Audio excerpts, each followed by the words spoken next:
1 2 3 अक्सर ऐसा होता है ना कि एक वक्त सबकी लाइफ में आता है तो हम बहुत खामोश हो जाते हैं, कहना बहुत कुछ चाहते हैं पर कुछ कह भी नहीं पाते।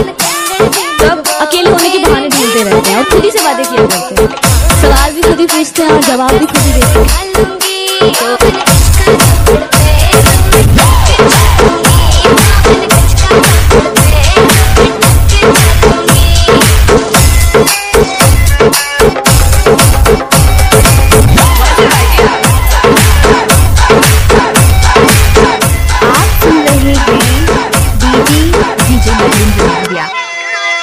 गाँव में होवे गाज खुड़का जुत्ती मड़कन गाड़ी पहरोगी बहुआ में तकरार जब मैं हवा की दरिया लहरूं सुन ओ हीरो गले में हाथ डालूंगी बावन गज का कपड़ पे टक चलूंगी बावन गज का कपड़ पे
DJ Remix Mahendra Kumar।